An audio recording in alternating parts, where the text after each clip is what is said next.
And the moment you think you know it all, you have lost yourself again.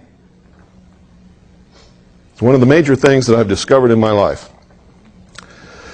Is by the time we reach an age where we understand we need to learn something that we don't really know at all, it's usually in the late 30s or sometime in the 40s. If you've discovered that earlier than that, you are the exception, you are not the norm.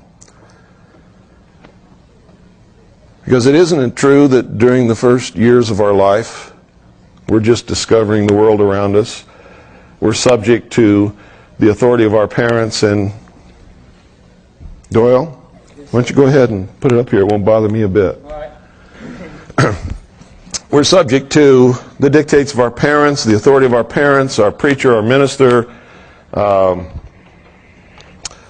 high school teachers, principals, the community at large.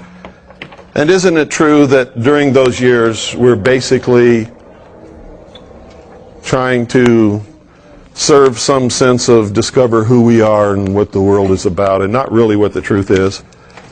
Sort of fit our way into it whether we think we belong or not. And isn't it true that during those years the major preoccupation with most people is to be liked by everybody else? Isn't that what most of us spend most of our time in high school doing? Trying to be liked by everybody else? So that instead of looking for the truth or doing the right thing, we do what we think the other children around us would like for us to do, so that they will like us. Now, it's not bad to admit that, because it's a human thing. And every person in their younger years goes through that.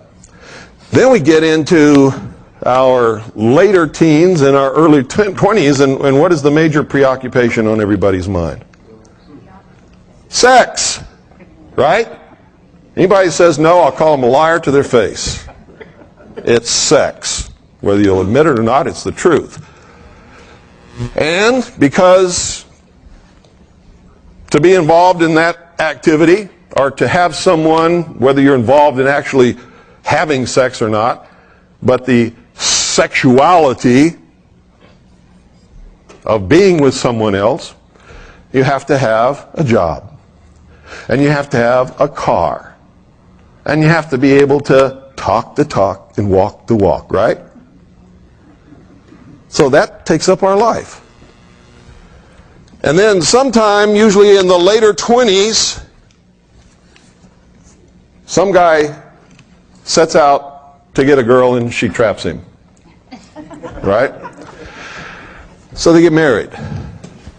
Some people don't. And that's to their great credit, because personally, folks, after having lived my life and being honest with myself, any woman who marries a man before he's the age of 36 is a fool. Because most men aren't ready for that. They're not mature enough, and you're just asking for trouble. But people have done it and succeeded. I don't know how they did it, but they did it. But that's what we're all wrapped up in that stuff. And none of it really means anything.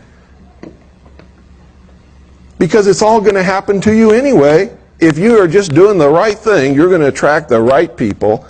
And if you're a man, the right woman's going to come along. And if you're a woman, the right guy is going to come along if you're involved in doing right things. But the problem is we try to make it happen, and that's where we get in trouble. And we ignore all the most important things that we should be involved in our life that really matter.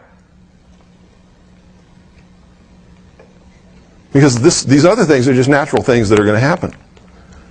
You can't make somebody like you in high school. Whatever in the world made us think that we could make people like us? If we just go along and do what we're supposed to do and just be ourselves, people are going to like us. But we think we have to make it happen.